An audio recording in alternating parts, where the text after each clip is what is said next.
Hello everyone, this is doctor Pragya. Welcome you all to the physio schooling. और आज हम पढ़ने वाले हैं पैसिव मूवमेंट्स। पैसिव मूवमेंट क्या होता है कि किसी भी चीज़ को किसी भी लिम्ब को अगर आप पैसिवली यानी कि किसी अदर फोर्स के थ्रू अगर आप मूव करा रहे हो तो दैट इज़ पैसिव मूवमेंट। तो डेफिनेशन से शुरू करते हैं। तो पैसिव मूवमेंट क्या कहता है? तो मूवमेंट जो कि not perform by a voluntary effort, यानी you are not performing to your will power. अपनी इच्छा से आप वो चीज़ मूवमेंट नहीं कर पा रहे हो, किसी एक्सटर्नल फोर्स की ज़रूरत पड़ रही है। और ये एक्सटर्नल फोर्स जो है वो थेरेपिस्ट का हैंड भी हो सकता है, कोई मैकेनिकल डिवाइस भी हो सकती है जो कि जॉइंट की मूवमेंट में हेल्प करा रही है, या फिर पेशेंट का अनअफेक्टेड लिम्ब हो सकता है जो कि खुद ही असिस्ट कर रहा हो उसको मूव करने के लिए। तो दैट इज़ पैसिव मूवमेंट। अब आते हैं इसके क्लासिफिकेशन के ऊपर। तो पैसिव मूवमेंट का जो है वो बेसिकली दो पार्ट्स में डिवाइडेड है ये। एक है relaxed passive movement and the second one is passive manual mobilisation techniques. तो रिलैक्स पैसिव मूवमेंट के अंडर ही आता है पैसिव एसेसरी मूवमेंट, यानी कि कोई भी एसेसरी नीड होती है। और जो सेकंड पार्ट है इसका वो पैसिव मैनुअल मोबिलाइजेशन टेक्निक्स होती हैं, जो कि पैसिवली जैसे जॉइंट का मोबिलाइजेशन करना है तो वो खुद नहीं किया जा सकता है, यू नीड अ थेरेपिस्ट और someone another person. Manipulation of joint.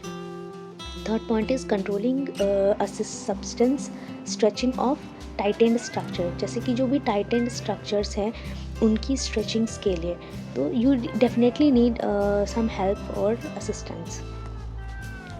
अब आते हैं रिलैक्स्ड पैसिव मूवमेंट। तो रिलैक्स्ड पैसिव मूवमेंट क्या होता है? जो कि एक्यूरेटली अगर इसका डेफिनेशन देखें तो मूवमेंट जो परफॉर्म्ड होता है एक्यूरेटली रिदमिक मैनर में परफॉर्म हो रहा है और smoothly by therapist within the range of motion. जैसे कि आपका रेंज ऑफ मोशन, जैसे शोल्डर का रेंज ऑफ मोशन जो है वो 0 to 180 डिग्री है, तो वो रेंज ऑफ मोशन के अंदर ही परफॉर्म करना है और एक रिदमिक मैनर में परफॉर्म करना है, बहुत ही स्लोली और बहुत ही स्मूथली परफॉर्म करना है ताकि वो पेन ना हो। जैसे कि फ्रोजन शोल्डर है तो जितना ही आर्म जा रहा है उसी रेंज में वो पहले एक्सरसाइज कराते हैं, देन वो धीरे धीरे रेंज को इंक्रीज़ करते हैं। You will not feel pain, like बहुत ही लिमिटेड रेंज के अंदर ही परफॉर्म करते हैं। अब आते हैं इसके यूजेस क्या हैं, कहाँ कहाँ पे ये यूज़ कर सकते हैं, यानी कि रिलैक्स पैसिव मूवमेंट का कहाँ कहाँ पे यूज़ है। तो फर्स्ट वन है मेंटेन करना है जॉइंट रेंज ऑफ मोशन को।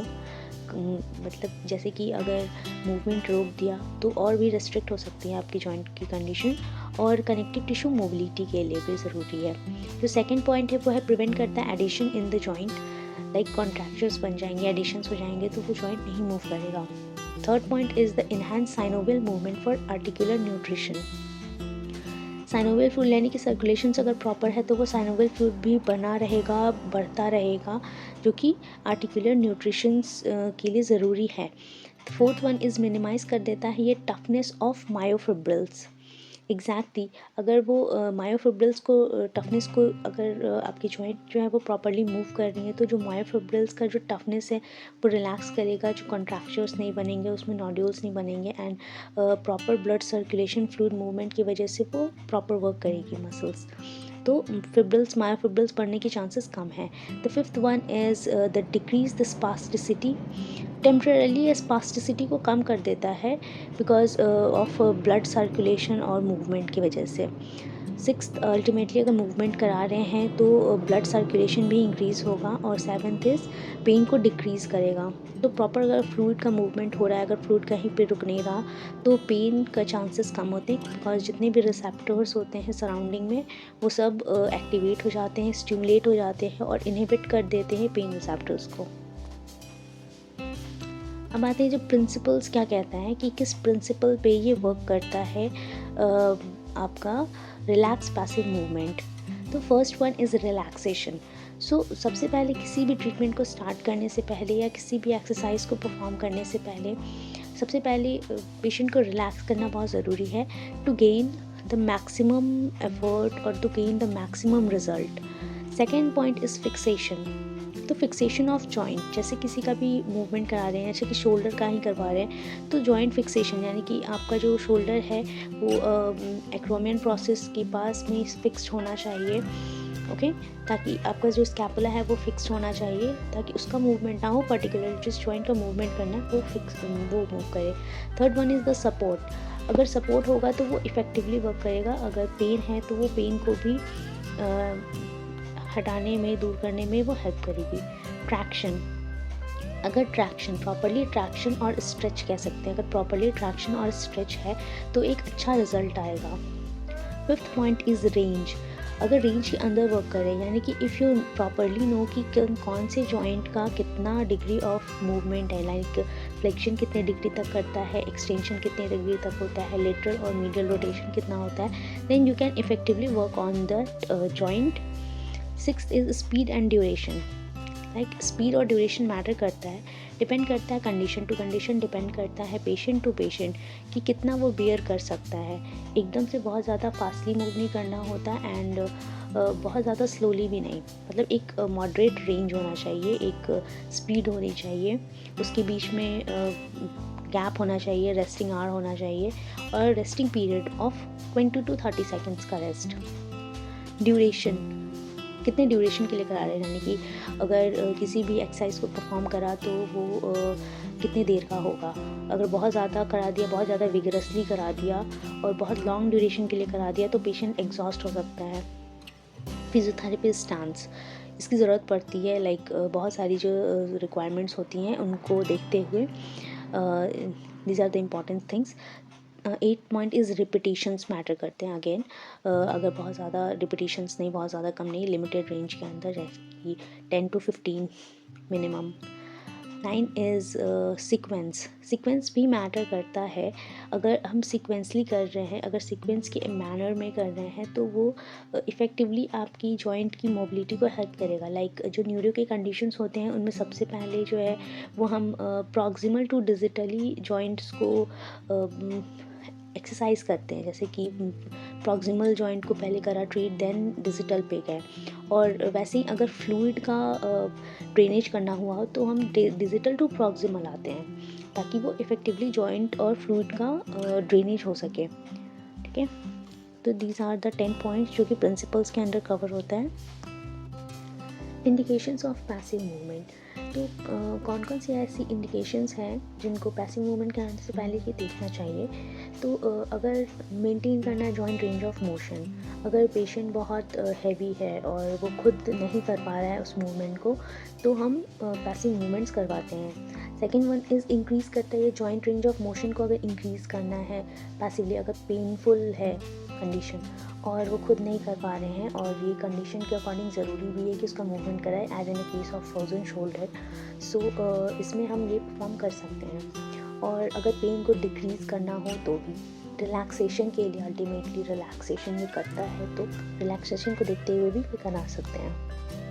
फिफ्थ इज डिक्रीज़ करता है स्पास्टिसिटी को, ऑब्वियसली अगर ब्लड फ्लो इंक्रीज़ करेगा, फ्लूइड एक्सचेंज होगा बॉडी में और इफेक्टिवली मसल्स कॉन्ट्रैक्शन, रिलैक्सेशन अगर वो गेन हो जाएगा देन स्पास्टिसिटी डिक्रीज़ हो जाएगी। मसल का री एजुकेशन करने के लिए भी, अगर मसल अपने पावर को लॉस्ट कर चुका है, मतलब किसी इंजरी की वजह से या सर्जरी के बाद मसल एजुकेशन करना ज़रूरी होता है फंक्शन को रिगेन करने के लिए। पैरालिटिक पेशेंट हैं तो अगर पैरालिसिस के पेशेंट है तो ऑब्वियसली सारे मसल्स के फंक्शंस लॉस्ट हो चुके होंगे, तो इस कंडीशन में पैसिवली कराना ज़रूरी होता है because patient is not able और इन दिस कंडीशन कि वो खुद उस मूवमेंट को कर सके।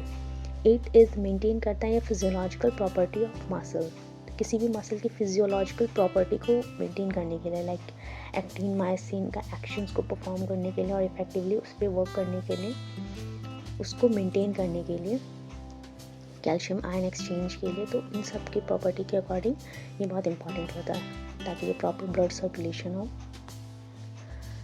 Now coming to the point of contraindications of passive movement, अब कौन कौन सी ऐसी कंडीशन है जिसमें पैसिव मूवमेंट नहीं करवाना है। So first is the swelling of joint, अगर जॉइंट स्वेलिंग है तो मूवमेंट नहीं करवाना है वरना स्वेलिंग और बढ़ जाएगी। स्वेलिंग और बढ़ जाएगी इन द सेंस कि ऑलरेडी वहाँ पे फ्लूइड का एक्यूमुलेशन है, अगर मूवमेंट करवाएंगे तो ब्लड सर्कुलेशन इंक्रीज़ करेगा और उस पार्ट पे ज़्यादा ब्लड का फ्लो होगा तो वो स्वेलिंग को इंक्रीज़ कर सकता है। Second is hot and painful joint, hot and painful joint है मतलब कि इन्फ्लामेशन प्रेजेंट है तो वहाँ पे नहीं करवाना है। बोन फ्रैक्चर हो रखा है तो भी नहीं करवाना है बिकॉज वो स्वेलिंग इंक्रीज़ कर देगा, फर्दर डैमेज कर सकता है। अगर ओपन वुंड है उसमें भी नहीं करवाना है, again the cause is increase blood flow. अब आते हैं पैसिव एसेसरी मूवमेंट, जो कि पैसिव रिलैक्स पैसिव मूवमेंट का ही में ही इंक्लूडेड है। तो पैसिव एसेसरी मूवमेंट क्या कहता है कि ये जो है वो किसी भी ये जो मूवमेंट है लाइक नॉर्मल जॉइंट में तो जैसे कि एक मूवमेंट होता ही है, लेकिन जो अफेक्टेड जॉइंट है उसमें ये चीज़ें नहीं होती हैं प्रेजेंट। लाइक अगर अफेक्टेड कोई जॉइंट है तो उसमें पेशेंट नहीं कर पा रहा है उस मूवमेंट को। लाइक नॉर्मली हम फिस्ट बना लेते हैं, यानी कि मुट्ठी बांध लेते हैं, बट अगर इंजरी हो गई है मसल्स की, फ्लेक्सर डिजिटोरम प्रोफंडस या कोई भी मसल है उसका इंजरी हो गया है, तो वो मूवमेंट जा चुका है, तो वी आर असिस्टिंग कि हम उसे असिस्ट करेंगे या हेल्प करेंगे फिस्ट फॉर्म करने के लिए, या रिस्ट का मूवमेंट के लिए, रिस्ट के फ्लेक्शन एक्सटेंशन के लिए हेल्प करेंगे।